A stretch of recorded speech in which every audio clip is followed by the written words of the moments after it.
நாங்கள் அந்த பெரிய உள்ள காலங்கள்லேருந்தே நமக்கு அந்த குலத்தொழில் அது எங்களுக்கு சட்டிப்பானை மண் பாத்திரம் சுவாமி சிலைகள் சுவாமிகளுக்கு புரை எடுப்பு திருவிழா காலங்களில் குதிரை செய்வாங்க. இப்படி பெரிய உள்ள காலத்துலேருந்தே நாங்கள் வழி வழியாக அந்த பரம்பரையாக அந்த மண் வேலை பார்த்து வர்றோம்.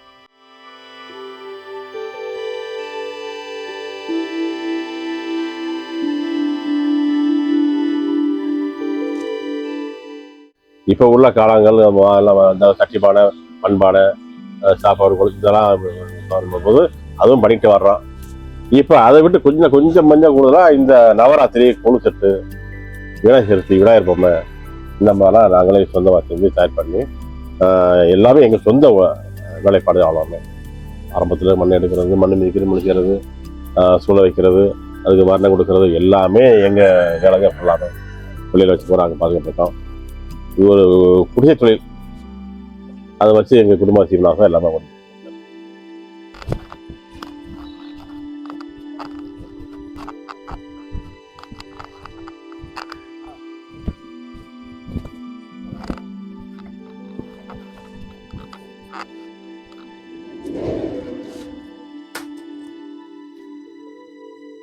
அதான் மண் கொண்டுட்டு போய் வச்சு மோட்டரில் வச்சு மோட்டர் எடுத்து வச்சு பவுடர் அடிக்கணும். அடித்து திரும்பி மண் வச்சு அமைக்கி பொம்மை எடுக்கணும் சார்.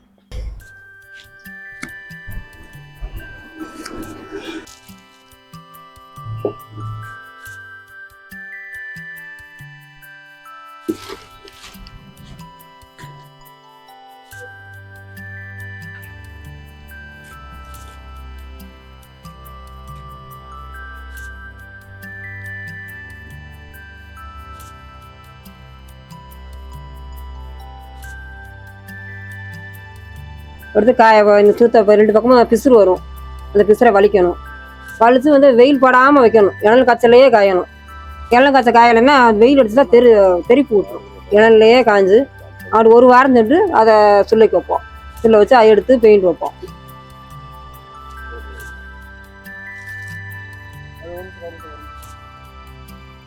எங்கள் குடும்பம் சார் ஒரு சாதாரண மிக ஒரு எளிமையான குடும்பம் தான் சார். அப்படி ஒன்றும் பெரிய ஒரு வசதியான குடும்பம் கிடையாது. நல்லா செய்யும் தொழிலே செய்யுன்ற மாதிரி கை கால் உழைப்பு, கடினமான உழைப்பு சேர்ந்த ஊதியம் இருக்குது. உண்மை, உழைப்பு, உயர்வு 3 எங்கிட்ட இருக்குங்க சார். திரும்ப சொன்னேன், உண்மை, உழைப்பு, உயர்வு. அதான் சார் எங்களோட வளர்ச்சி.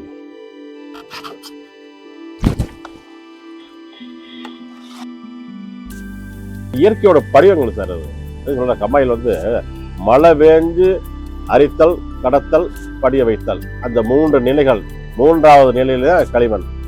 மழை பெய்யுது, அரிச்சு போகுது, அரித்தல், அது கடத்தல், அது தண்ணினால கடந்து போய் மகளமா அது இஞ்சி நிற்குது பாருங்க, அதே களிமண். அரித்தல், கடத்தல், படிய வைத்தல். அந்த படிதலை கொண்டாந்துதான் நாங்கள் பக்குவம் பண்ணி இதெல்லாம் செய்கிறோம்.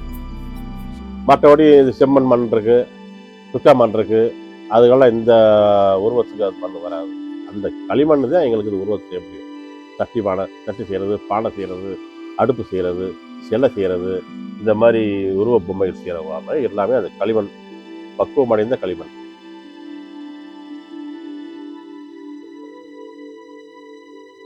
நாங்கள் மண் நமக்கு பக்கத்துலேயே அருகாமையிலே எங்களுக்கு மண் கிடைக்குங்க சார். எங்களுக்கு தேவையான மண்ணை நாங்கள் மொத்தமாக கொண்டாந்து நம்ம இருப்பிடத்தில் ஸ்டாக் பண்ணி வச்சுக்கிடுவோம். எங்களுக்கு என்ன தேவையோ மம்பட்டி கிடைச்சி அது மண்ணை உடச்சி விட்டு அதை முதல்ல வெயில் அதை லேசாக அதை காய விட்டு கட்டியில் போகிற தட்டி நுணுக்கி பவுடர் பண்ண பிற்பாடு அதுக்கு ஒரு டஸ்ட்டுகள், இந்த ஊமத்தேங்கூடு, சிறு கற்கள்லாம் எடுத்துருவோம். எடுத்து பறக்கி போட்டு அது ஒரு தொட்டியில் மண் அள்ளி போட்டு தண்ணியை ஊற்றி ஊறவுமே நல்லா கலக்கி விட்டு ஒரு 1/2 மணி நேரம் நல்லா ஊறணும். ஊறின பிற்பாடு தேவையான தண்ணியை ஊற்றி எங்களுக்கு அந்த மண் தெளிக்கிறதுக்குன்னு ஒரு சலடை இருக்குது சார். சலடையில் ஊற்றி அதை வடிகட்டுவோம். வடிகட்டினோடனே அந்த பள்ளத்தில் தண்ணி இஞ்சி அது ஃபில்ட் ஆயிரும். அது பிற்பாடு 2 நாள் கட்டினோடனே நமக்கு தேவையான அந்த கெட்டி பதத்துக்கு மண் வந்துடும். கெட்டி பதத்துக்கு மண்ணை வந்தோடனே மண்ணை எடுத்து கீழே சரலை விட்டு பரப்பி திரும்ப காட்டியே மிதித்து ஒன்று சேர்த்து பக்குவப்படுத்தி பிணைஞ்சு கொண்டு வச்சிருப்போம். அது பிற்பாடு தான் நமக்கு தேவையான மண்ணை சிறு சிறு எடுத்து இன்னைக்கு நமக்கு எவ்வளோ மண் தேவைப்படுது அந்த மண்ணை கொண்டு வந்து பழுவடி மிதிக்கணும். மிதிச்சு அதை சரி பண்ணி எல்லாம் பக்குவமாக தயாராக வச்சது பிற்பாடு நம்ம அந்த பிளாஸ்டர் மாவு அந்த மோல்டு அதை வச்சு இப்போ நம்ம பண்ணி கொடுத்த மாதிரியே அந்த நாங்கள் சிலை செய்வோம். இந்த மோல்டிங் இல்லாமல் கையிலையும் நாங்கள் சிலை செய்வோம். கையிலேயே செய்கிறது சுவாமி சிலைகள், குதிரைகள், இதுவும் நாங்கள் கையிலேயே மணஞ்சு செஞ்சு நாங்கள் சூழலுக்கு விட்டு என்னென்ன கலருக்கு தகுந்த மாதிரி நாங்கள் அது வர்ணம் கொடுப்போம் சார். உருவத்துக்கு தகுந்த மாதிரி கலர் வர்ணம் கொடுப்போம்.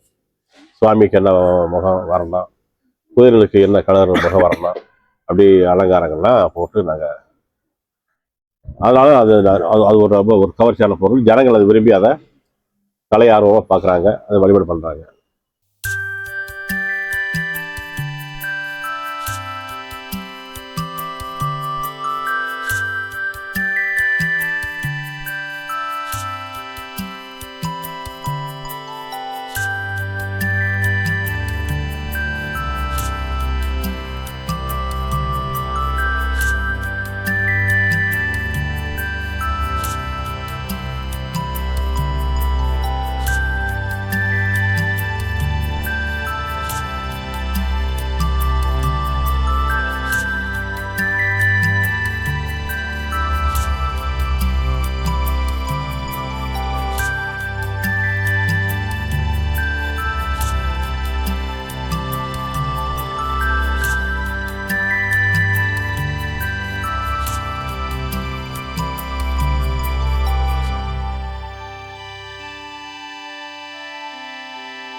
பசங்க எனக்கு வந்து 2 பொண்ணு, ஒரு பையன் படிச்சுக்கிட்டு இருக்காரு. 2 பொண்ணு நான் பக்கத்தில் இருக்கிற நம்ம கிடைக்குது, நம்ம வகையில் கிடைக்குது. அவங்களும் இந்த தொழில் தான் பண்ணுறாங்க. வாக்க போட்டு போன இடத்துலையே அவங்களும் நாங்கள் பார்த்து இந்த மண் தொழிலுக்கு அவங்களும் பார்க்குறாங்க. என் பையனும் எனக்கு பக்குவதையோ விவசாயத்தில் வேலை பார்க்குறாங்க. நாங்கள் கோயில் பூசையில் இருக்கோம், பூஜை தொழிலும் பண்ணுறாரு. என் கைத்தொழில் வேலையை என் பையன் அவருக்கு எனக்கு சப்போர்ட் பண்ணி அவரும் பார்க்குறாரு சார்.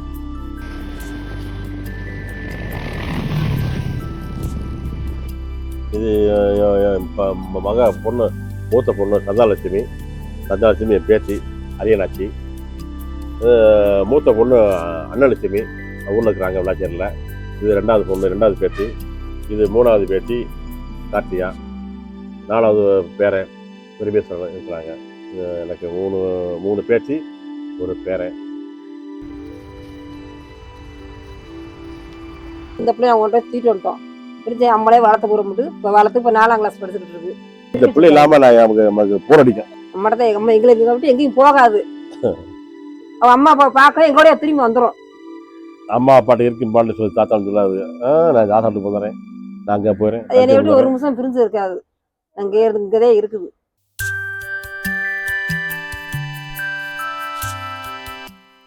நான் இதுக்கு முன்னாடி 2 வரிகளுக்கு முன்னாடி சொல்லியிருந்தேன் சார். இந்த தொழிலை வச்சு எங்களுக்கு மகிழ்ச்சி இருக்கு. செய்யும் தொழிலே தெய்வம், அளவுக்கு மீன அமிர்தம் பஞ்சுற மாதிரி எங்களுக்கு இந்த வாழ்க்கையே எங்களுக்கு ஒரு இனிமையான வாழ்க்கைங்க சார். இந்த தொழில் சிறந்த வாழ்க்கை, சிக்கன வாழ்வு சிறந்த வாழ்வு, சிக்கன வாழ்வு சிறந்த வாழ்வு, நோயற்ற செல்வம், நோயில்லாத வாழ்க்கை குறையற்ற செல்வன்ற மாதிரி எங்களுக்கு அது பூராமே அந்த இறைவன் வாழ்வே அமைஞ்சிருக்குங்க சார். நாங்கள் அதன்படியே நாங்கள் கடைபிடிச்சிட்டு நாங்கள் எங்கள் குழப்பம்ல வாழ்ந்துட்டு வர்றோம்.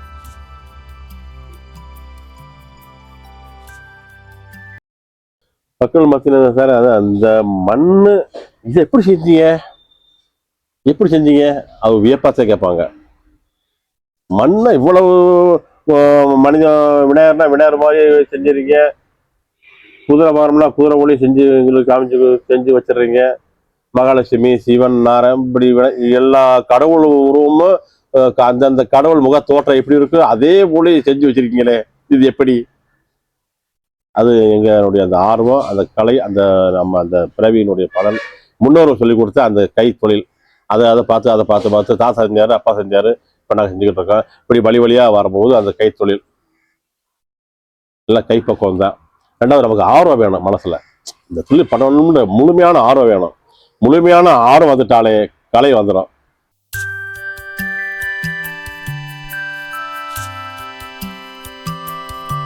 இந்த எங்களுக்கு இரவும் பகலும் இது ஒரு கடினமான வேலை தான். ஒரு மண்ணை எடுத்து அதை உருவமாக்கி அது நம்ம பேசுகிற மாதிரி அதுக்கு உயிர் கொடுக்க பாருங்க, அதில் மிக மிக ரொம்ப ஒரு கடினமானது. எங்களுடைய ஆர்வமாகப்பட்டது ஜனங்கள் வந்து விரும்பி சிரிச்சு சந்தோஷமா இது நல்லா இருக்குன்னு சொல்லி வாங்கி போறாங்க பாருங்க. இந்த கஷ்டம் பூரா எங்களுக்கு அதில் மாறிடுது. அப்ப எங்களுக்கு அளவானது சந்தோஷம்.